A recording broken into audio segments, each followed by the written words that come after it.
Thanks for staying with us. That's Sharita and I'm Roshan. And our next guest, picture in mind, filmmakers are artists in their own right. Today, we are sitting down with a filmmaker who truly speaks through his art based on real-life situations and scenarios. Jason Lim aims to create change through his films and evoke thoughts and civic consciousness. He is here with us today to tell us how he has got started in creating films with a message. But first, we're going to have a look at his work titled Greed.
Sometimes you're being watched by angels, and when you think your good deeds are left unnoticed, think again and watch closely.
It's not about religion, and neither about your skin color.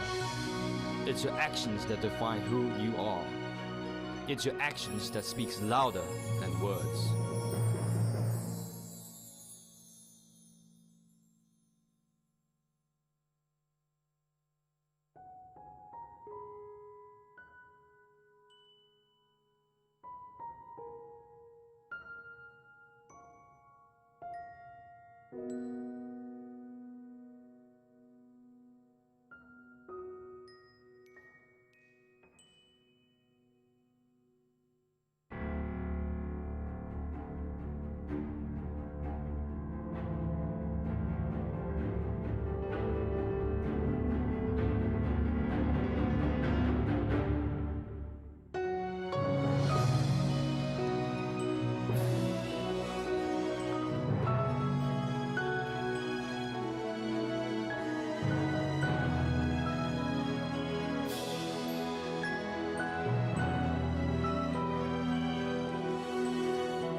That's amazing. That was a very moving piece Yeah, of man. work. Now, next in the studio, we have the creator behind this, Jason Lim, and we're going to speak about this video a little bit later. But first, can we find out how exactly did you make your way into filmmaking and making PSAs?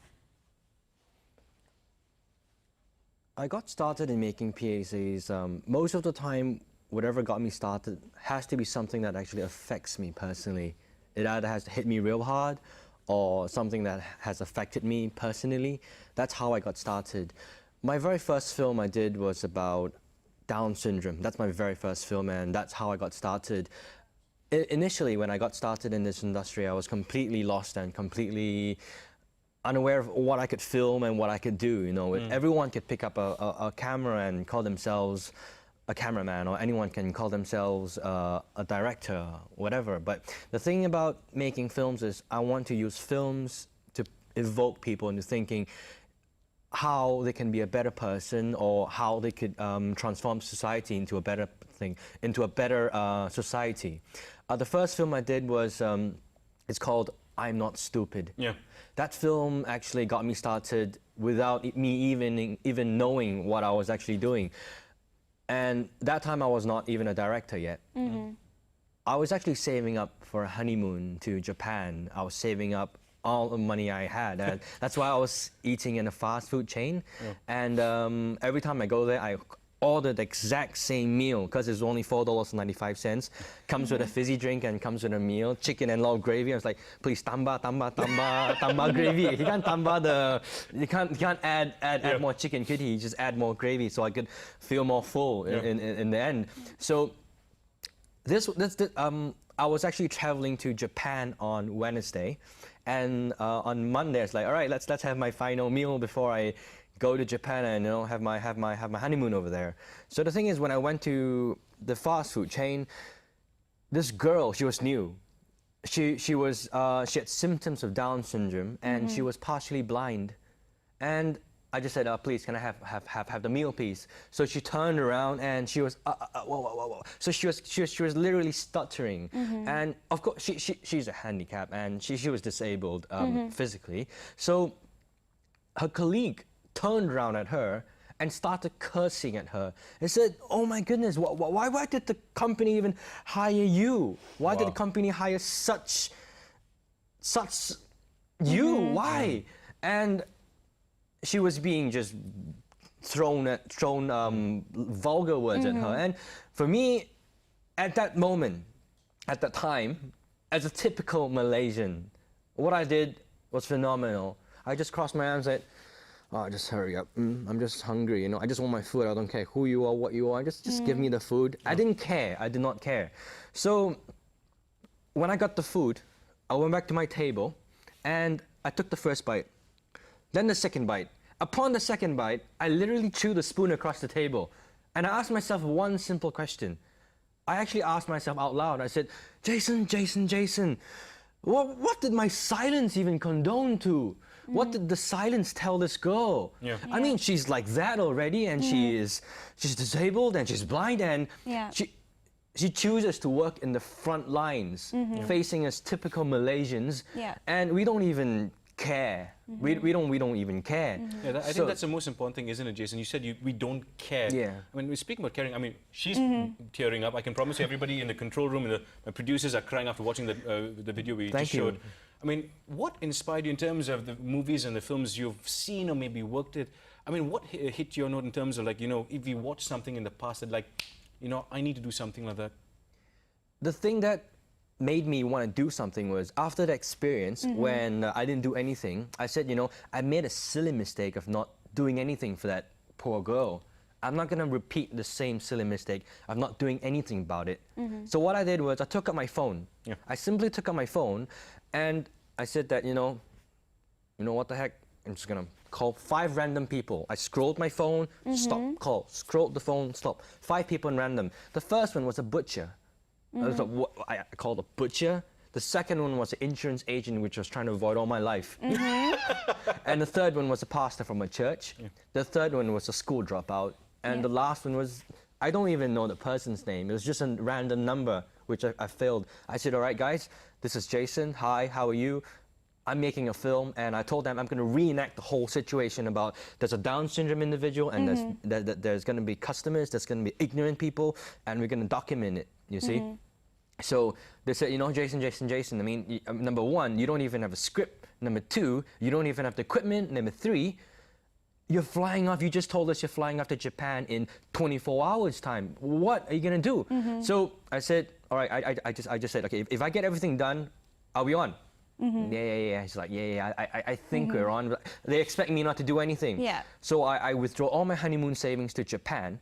Oh, and I wow. went to buy film equipment, which I at that time did not know I could rent. I bought everything. And is it fair to say, Jason, that this would have been your first actual piece of work that you put Yes. together, and it was about the situation Yes, at Down KFC? syndrome. Exactly. I bought everything besides the camera. And I how forgot did to your buy the camera. wife feel about this?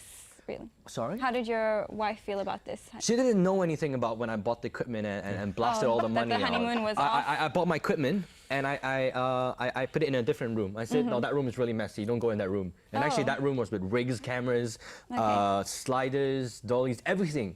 I bought everything that I did not need, Okay. which I did not know what it was. And that's how I got started the very next day. And once I got started, I left to Japan, and once I came back, it was all over the media, and it reached 17 million views after that. And fast forward a little bit now, we've taken a look at Greed. Yes. And that was also, had a very huge impact on, Malaysians. Everybody. Yes. Thank Can you. you tell us a little bit about that? Was that really how it all went down? Is what we see on Yes. on the What film? you see is the truth of what Malaysians are. Some people can't take the truth. Some people can't handle the truth. I mean, for those people, you just gotta live with it. That's the truth. So the thing about Greed is, why people resonate in that thing is because everyone bites the bullet in Greed. Yeah. Everyone is guilty at one point in life. If you see money, who's not gonna pick up the money? Anyone will. I would. You would. Anyone would. But I would like to see whether if you see someone drop the money and it's in front of you and it's in your powers to return the money back to the one that you saw, what would Malaysians do? Yeah. And it's quite a hard pill for me to even swallow, to see that many people actually Who not just took, give, and there was one guy who ran away with the shirt, what would you do now? I mean, that was Yeah. the highlight and the moment where I was Yeah. like, oh my God. But going back to the topics itself, in terms of how you select for your PSAs, there was Greed. Yes. How do you go about selecting them? selecting the PSAs or the films or the productions that I do, it has to affect me in some certain way. Yeah. I can't just think about it and say, all right, let's do that. No, I can't do that because it has to affect me in some certain way. Especially, let's say, when you talk about the blind, you talk about the Down syndrome, I have to experience it firsthand. I need to feel how it is like. Let's say for a blind movie, Are You Blind? I literally blindfolded myself for literally 5 days. And I could tell you it sucks Yeah. to have no visual, to have no vision. And it kind of feels very insecure. And after that, I said, all right, let's make this film about blindness and how Malaysians take something like this, and does the society even care about this sort of issues? Yeah, so Jason, it seems like, you very deeply immersed yourself in each of these Definitely. projects that you kind of create. Yes. But how did the making of Greed really impact you personally? The whole filming of it, how did it really affect you? Initially, my main goal was just to see people picking up money and returning it, or people picking it up and running away. And but I did not expect to see so much expression on their faces. I mean, all their faces were blurred out, the ones Yeah. that actually stole the money, Yeah. which unfortunately no one else could see at this moment. Yeah. So the thing about the expression tells a million words. I mean, it's the people who have the least who actually tend to give more, such as the beggar. The beggar, and which is the homeless man, which is now proud to say he's my friend now. Yeah. And the thing about it is, I expect him to take the money and run off. Yeah, Yeah. There he is right there. Yeah.